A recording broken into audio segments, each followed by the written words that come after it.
Well, I think first of all, congrats to USF and Coach Golish and his staff and players.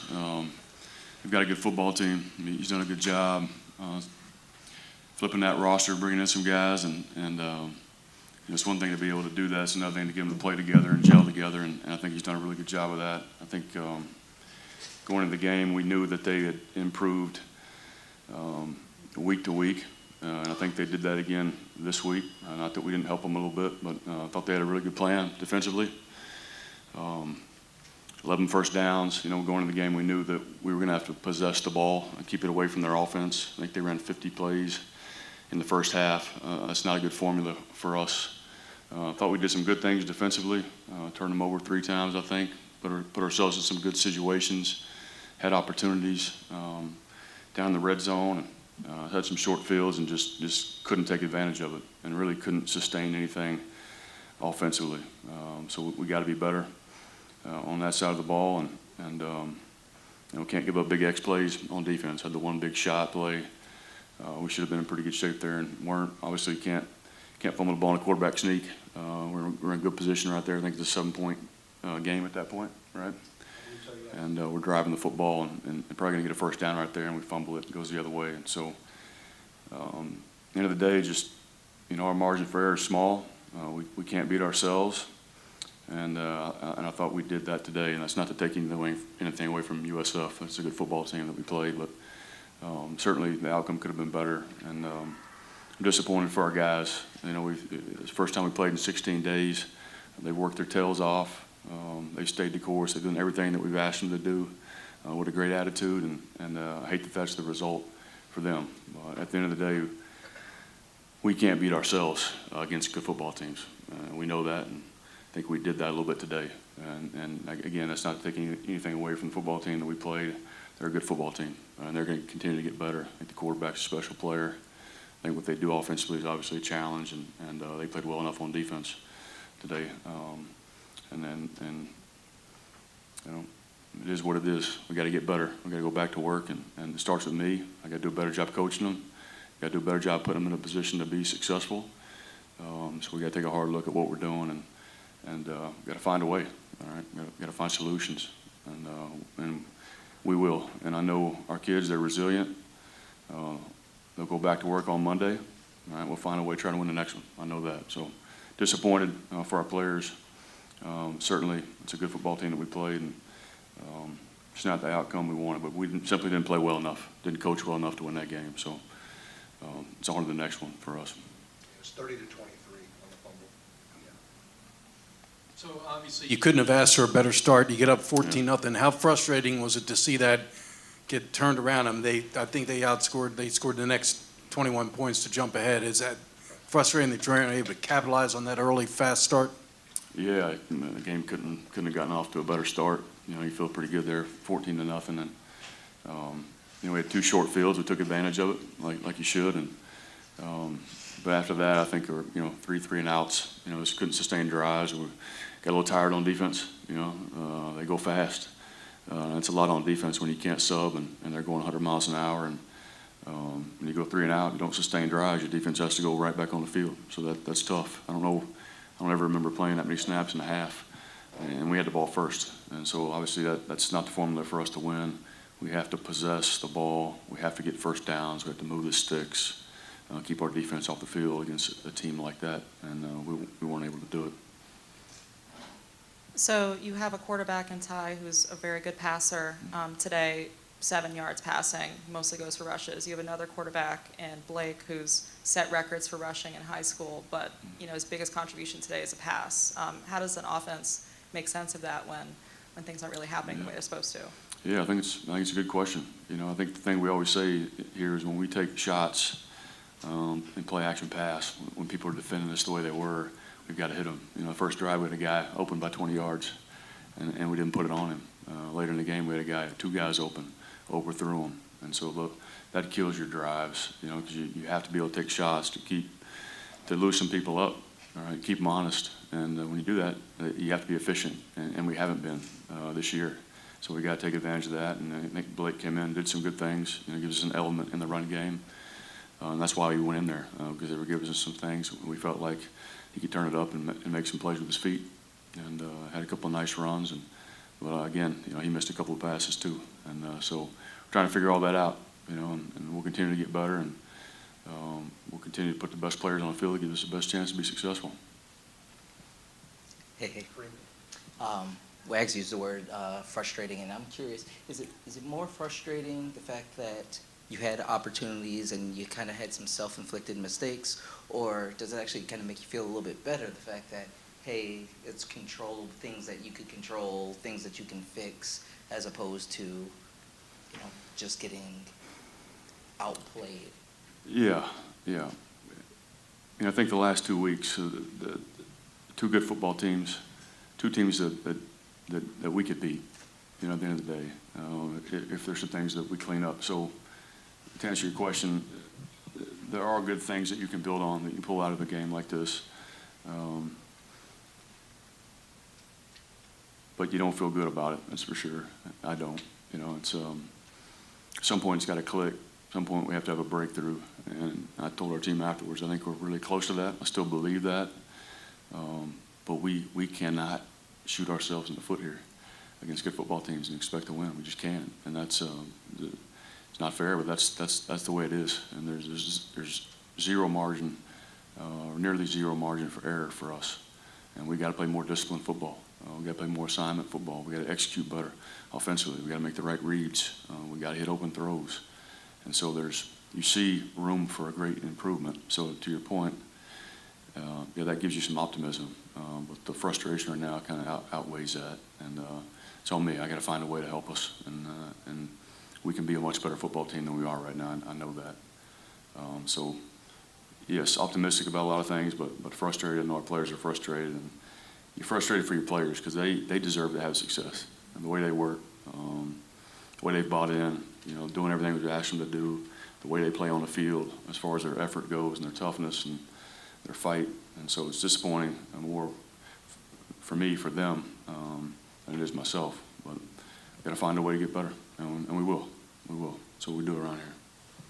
What exactly was USF doing defensively that was giving you trouble? Because obviously they were stacking the box, but you were kind of, knocking your head against the wall by running the fullback, quarterback, a lot of inside stuff that just wasn't happening.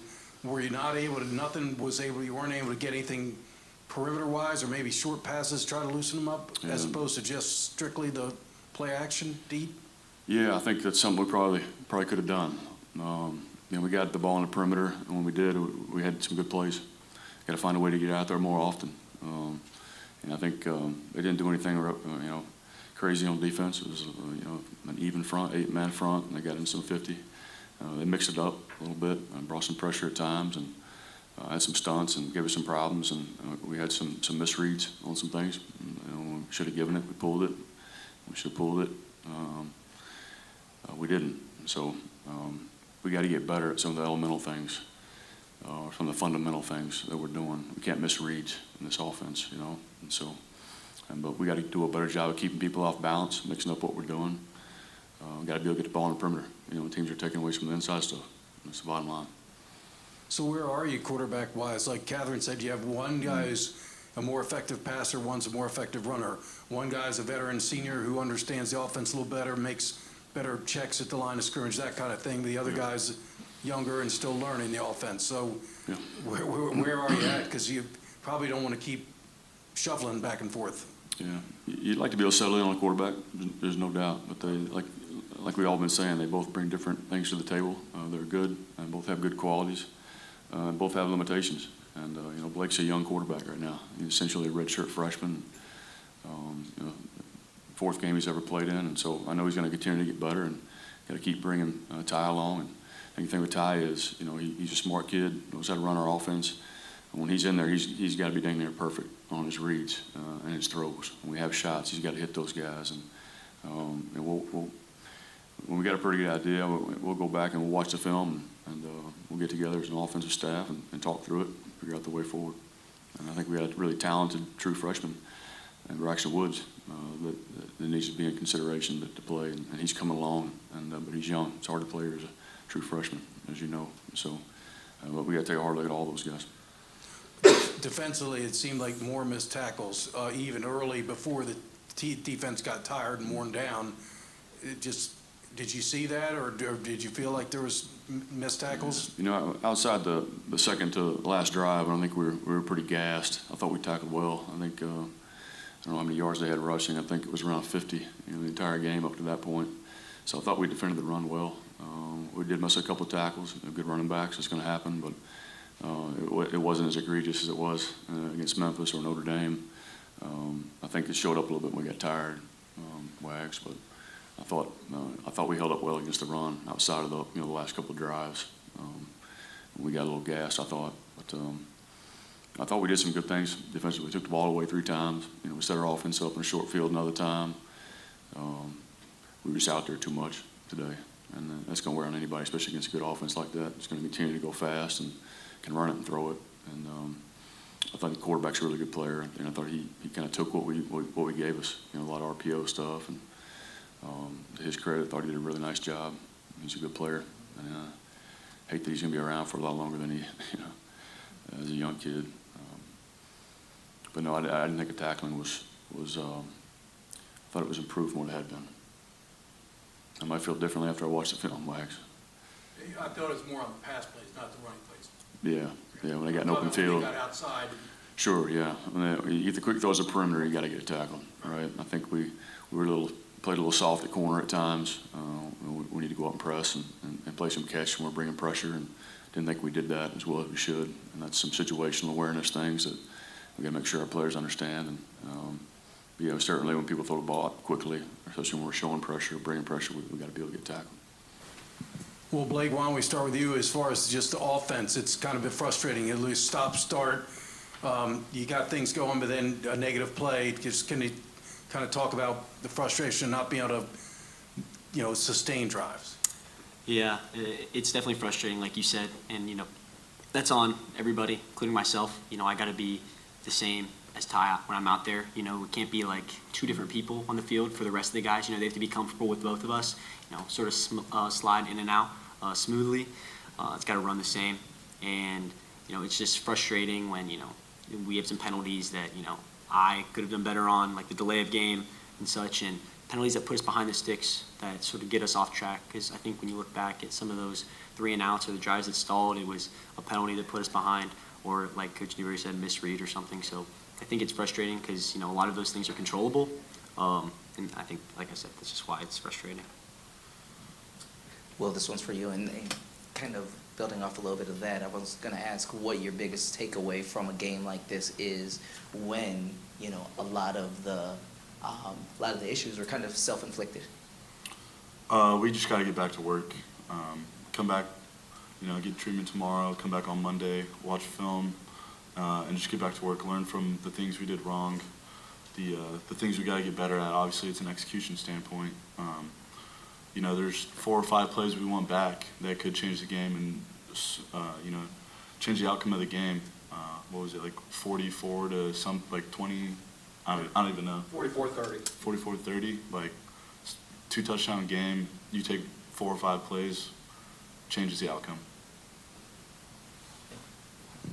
Blake, what happened on the quarterback sneak when the ball squirted back into the backfield and ended up in a touchdown for them? Yeah, it's just, we got up there, knew we were going to run. Just probably a little antsy, excited for the play, everybody. But, we always say you got to pull the thumb. It's on me. You just got to get the ball. Got to make sure we secure it before the play comes. So, it's on me.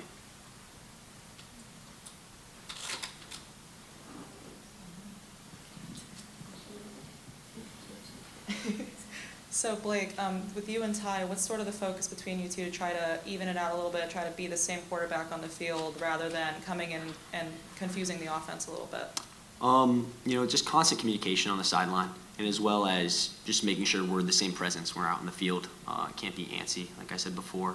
But that constant communication on the sideline, what he's seeing, what I'm seeing, because when we're sliding in and out like that, whatever he tells me he's out there, I have to trust and go with his word. And same thing for him. When I'm out there, I have to give him good knowledge about what the defense is running and how he can be better prepared when he goes out there. Xavier, obviously some positive is Coach just mentioned 3 takeaways. You had 2 forced fumbles, a recovered fumble. Can you kind of talk about that positive, that you were able to force some turnovers on defense? Yeah, it was, I think in my mind, I think it was a good takeaway in that part, but at the end of the day, we still lost, so it just wasn't enough. I'm never going to put myself or what I do over my teammates, so at the end of the day, we didn't win, so it wasn't good enough. I didn't get enough takeaways, for us to win the game, so I need to be better in that aspect. Will, what would you say about their offense? Obviously, the quarterback's pretty good. They do have a downfield passing attack that hit you with a couple long pass plays there. What was your overall take on the South Florida offense? Yeah, I mean, they're a really good team. They got a lot of great athletes, played hard. Just a couple miscues on the defense, out of place, a couple plays, and just what happens. So, Blake, what is the offense? I mean, at one point up until the long pass play, the longest drive was 47 yards. There was a drive of 46 and 47, but after that, beyond that, there was no drive longer than about 30 yards.